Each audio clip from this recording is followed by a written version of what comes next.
തുടർച്ചയായ 8ാം ദിവസവും പാകിസ്ഥാന്റെ ഭാഗത്തുനിന്ന് യാതൊരു പ്രകോപനവുമില്ലാതെ പാക് സൈന്യം വെടിയുതിർക്കുന്ന സാഹചര്യം ഉണ്ടാകുന്നു. കുപ്വാര, ബാരാമുള്ള, പുഞ്ച്, നൌരേഷ്, അഗ്നൂർ പ്രദേശങ്ങളിലാണ് വെടിവെപ്പുണ്ടായത്. ഇന്ത്യൻ സൈന്യം തിരിച്ചടിച്ചതായും അധികൃതർ അറിയിച്ചിട്ടുണ്ട്.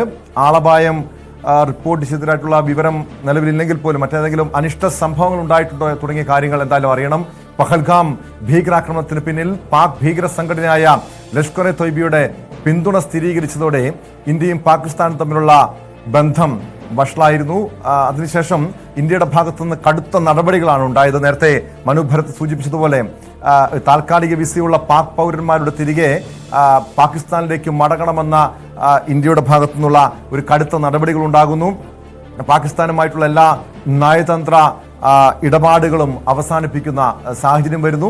അതോടുകൂടി പക്ഷേ പാകിസ്ഥാന്റെ ഭാഗത്തുനിന്ന് വീണ്ടും പ്രകോപനപരമായിട്ടുള്ള നീക്കങ്ങൾ തുടർച്ചയായി ഉണ്ടാകുന്ന സാഹചര്യം. കശ്മീരിലെ നിയന്ത്രണ രേഖയിൽ വീണ്ടും പാക് സൈന്യം വെടിയുതിർക്കുന്ന സാഹചര്യം. പക്ഷേ ഇന്ത്യ ഒരു കാരണവശാലും വിട്ടുവീഴ്ചയ്ക്കില്ല. പാകിസ്ഥാനുമായി യാതൊരു വിധത്തിലുള്ള ഒരു ഒത്തുതീർപ്പിനുമില്ല എന്ന സൂചനകൾ തന്നെയാണ് ഇന്ത്യയുടെ ഭാഗത്തു നിന്നുള്ളത്. 24 മണിക്കൂറിന് നേരത്തെ നിശബ്ദതയ്ക്ക് ശേഷം വാഗാതിർത്തി പാകിസ്ഥാൻ പക്ഷെ തുറന്നത് ഒരു പരിധിവരെയും ഇനി എന്തായിരിക്കും അതേ തുടർന്നുള്ള മറ്റ് നടപടികൾ, അക്കാര്യങ്ങളും അറിയേണ്ടതാണ്. മനു, ഞാൻ ചോദിച്ചതായിരുന്നു ഏതെങ്കിലും അനിഷ്ട സംഭവങ്ങൾ, രണ്ട് സൈന്യവും പരസ്പരം തിരിച്ചടിക്കുന്ന വെടിയുതിർക്കുന്ന സാഹചര്യങ്ങളൊക്കെ ഉണ്ടാകുന്നുണ്ടല്ലോ, എന്തെങ്കിലും അനിഷ്ട സംഭവങ്ങൾ റിപ്പോർട്ട് ചെയ്യപ്പെട്ടിട്ടുണ്ടോ? അല്ല, ഇപ്പോൾ സൈനിക കാഷ്വാലിറ്റികളൊന്നും കാര്യമായി റിപ്പോർട്ട് ചെയ്തിട്ടില്ല. പക്ഷേ അതിർത്തിക്ക് അപ്പുറത്തേക്ക് നിന്ന് ചെറിയ തോക്കുകൾ ഉപയോഗിച്ചുള്ള വെടിയുതിർക്കലാണ് നടന്നിട്ടുള്ളത്. സ്വാഭാവികമായും അത് ഇപ്പോഴൊരു അല്ലെങ്കിൽ ഇങ്ങനെ ഒരു അതിർത്തിയിൽ ഒരു സംഘർഷം ഉണ്ടാകുമ്പോൾ ആദ്യഘട്ടങ്ങളിൽ ഇത്തരം സ്മോൾ ആംസ് ഉപയോഗിച്ചുള്ള ഒരു ഫയറിംഗ് ആണ് നടക്കുക. പിന്നീടാണ് യുദ്ധത്തിൻ്റെ ഒരു കുറച്ചുകൂടി അടുത്ത ഘട്ടം എന്ന തരത്തിലാണ് വലിയ ആർട്ടിലറി രംഗത്തിറങ്ങുക. പ്രത്യേകിച്ച് നമ്മുടെ പീരങ്കി, പ്രത്യേകിച്ച് ഈ ആർട്ടിലറി റെജിമെൻറ്റുകൾ അവിടെ സന്നിഹിതരാകുകയും പിന്നീട് ആർട്ടിലറി ഫയറിംഗ് നടക്കുകയും ചെയ്യും. അതാണ് കൂടുതൽ അപകടകരമായ കാര്യങ്ങളിലേക്ക് നീങ്ങുന്നത്. പക്ഷേ ഇപ്പോൾ നടക്കുന്നത് ഈ അതിർത്തിയിലുള്ള സ്മോൾ ആം ഫയറിംഗ് മാത്രമാണ്. അത് വലിയ തോതിൽ ഉള്ള ഒരു പ്രതിസന്ധി ഇപ്പോൾ സൃഷ്ടിച്ചിട്ടില്ല. പക്ഷേ അതിന് ശക്തമായ ഭാഷയിൽ തിരിച്ചടിക്കുക എന്നത് മാത്രമാണ് ഇപ്പോൾ രാജ്യത്തിന് മുന്നിലുള്ള മാർഗം. ഇപ്പോഴൊരു വലിയ പ്രശ്നമായി നിന്നിരുന്നത് പാകിസ്ഥാൻ പൗരന്മാരായ ഇന്ത്യയിൽ താമസിക്കുന്ന, പ്രത്യേകിച്ച് വിസ കാലാവധിയൊക്കെ കഴിഞ്ഞ് ദീർഘകാല വിസയ്ക്കൊക്കെ അപേക്ഷ നൽകിയിരിക്കുന്ന ആളുകളെ പ്രധാനമായും ഇവിടുന്ന് തിരിച്ചയക്കുന്ന ഘട്ടത്തിലാണ് ചില പ്രശ്നങ്ങൾ വന്നത്. അതിലൊരു പാകിസ്ഥാൻ പൗരൻ യാത്രാമധ്യേ മരിക്കുകയും ഒക്കെ പ്രായാധിക്യം കൊണ്ട് മരിക്കുകയൊക്കെ ചെയ്യുന്നൊരു സാഹചര്യമുണ്ടായി. അങ്ങനെയുള്ള ചില പ്രതിസന്ധികൾ ഒഴിവാക്കി നിർത്തിയാൽ അല്ലെങ്കിൽ മാറ്റി നിർത്തിയാൽ വലിയ തോതിലുള്ള ആളഭയമോ അല്ലെങ്കിൽ അങ്ങനെയുള്ള പ്രശ്നങ്ങളിലും പാകിസ്ഥാൻ ബങ്കറുകൾ, പ്രത്യേകിച്ച് LOCക്ക് മറുവശത്തു നിന്നുള്ള പാകിസ്ഥാൻ ബങ്കറുകളിൽ നിന്ന് സ്മോൾ ആംസ് ഉപയോഗിച്ചുള്ള ഫയറിംഗ് മാത്രമാണ് ഇപ്പോൾ നടക്കുന്നത്.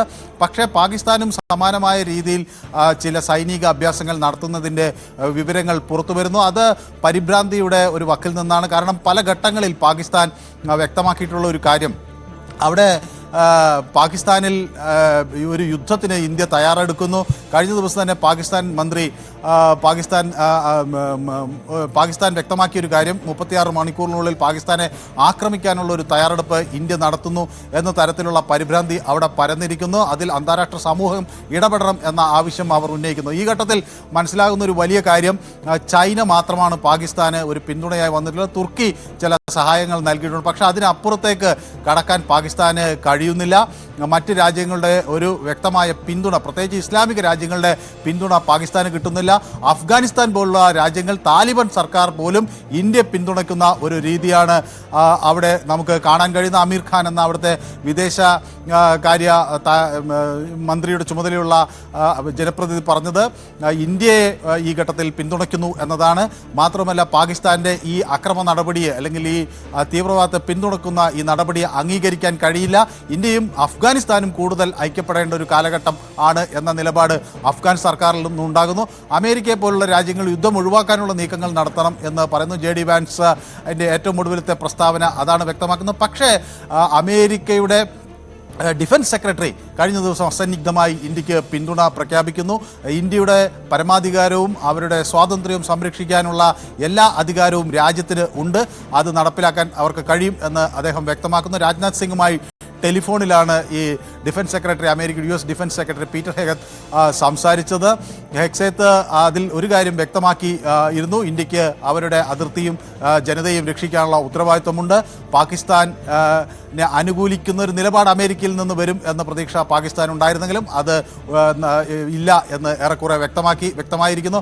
യൂറോപ്യൻ യൂണിയനും പാകിസ്ഥാൻ സമീപിച്ചിരുന്നു. യുദ്ധം ഒഴിവാക്കാനുള്ള ഇടപെടൽ അവരുടെ ഭാഗത്തുനിന്ന് ഉണ്ടാകണം എന്ന ഒരു ആവശ്യം പാകിസ്ഥാൻ ഉന്നയിക്കുകയും ചെയ്തിരുന്നു. അപ്പോൾ ഒരു അന്താരാഷ്ട്ര ആഗോള തലത്തിലുള്ളൊരു പിന്തുണ ഇരവാദം ഉപയോഗിച്ച് തങ്ങൾക്ക് കൈക്കലാക്കാൻ കഴിയും എന്ന വലിയ പ്രതീക്ഷ പാകിസ്ഥാൻ ആദ്യഘട്ടത്തിൽ ഉണ്ടായിരുന്നെങ്കിൽ അതിൽ മങ്ങലേൽക്കുന്നു എന്നത് ഒരു വശത്ത് നമുക്ക് കാണാൻ കഴിയും.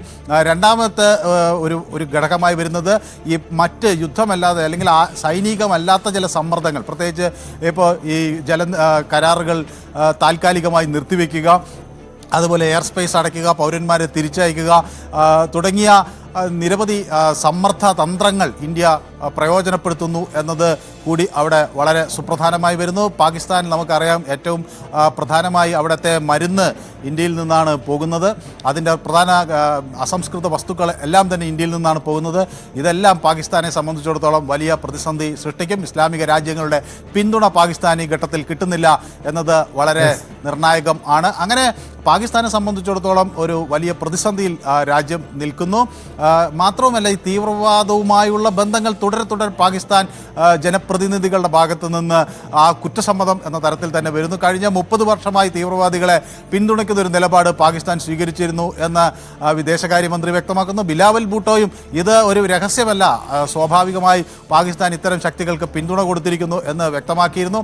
അതുപോലെ ഈ തീവ്രവാദ പ്രവർത്തനത്തിന് നേരിട്ട് ഏർപ്പെട്ട ഈ റെസിസ്റ്റൻസ് ഫ്രണ്ട് എന്ന ഈ തീവ്രവാദ ഗ്രൂപ്പിനെ യുണൈറ്റഡ് നേഷൻസിൻ്റെ സെക്യൂരിറ്റി കൗൺസിലിൻ്റെ പത്രക്കുറിപ്പിൽ നിന്ന് അവരുടെ പേര് ഒഴിവാക്കാൻ പാകിസ്ഥാൻ ഒരു താൽക്കാലിക അംഗമെന്ന നിലയിൽ അവർ സമ്മർദ്ദം ചെലുത്തിയേ എന്ന കാര്യം അവിടെ പുറത്തു വരുന്നു. അപ്പോൾ ഇത്തരം തീവ്രവാദ പ്രവർത്തനങ്ങൾ നടത്തുന്ന സംഘങ്ങൾക്ക് പാകിസ്ഥാൻ കൃത്യമായ പിന്തുണ നൽകുന്നു എന്നതിൻ്റെ കൃത്യമായ തെളിവാണ് അന്താരാഷ്ട്ര സമൂഹത്തിന് മുമ്പ് രാജ്യത്തിന് വെക്കാൻ കഴിഞ്ഞിട്ടുള്ളത്. ഇത് സ്വാഭാവികമായും വരും ദിവസങ്ങളിൽ എന്ത് പ്രത്യാഘാതം ഉണ്ടാകും എന്നതിനെ സംബന്ധിച്ചുള്ള വലിയ ആശങ്ക ഉയർത്തുന്നു. പാകിസ്ഥാൻ വലിയ തോതിൽ പരിഭ്രാന്തി പടർന്ന് പിടിച്ചിട്ടുണ്ട്. തീർച്ചയായും അത്തരം ആശങ്കകളുണ്ട്. വരും ദിവസങ്ങളിൽ എന്തായിരിക്കും സംഭവിക്കാൻ പോവുക? കാരണം ഇരു രാജ്യങ്ങളുടെയും സൈന്യത്തിന്റെ ഭാഗത്തുനിന്ന് തിരിച്ചടികൾ ഉണ്ടാകുന്നുണ്ട്.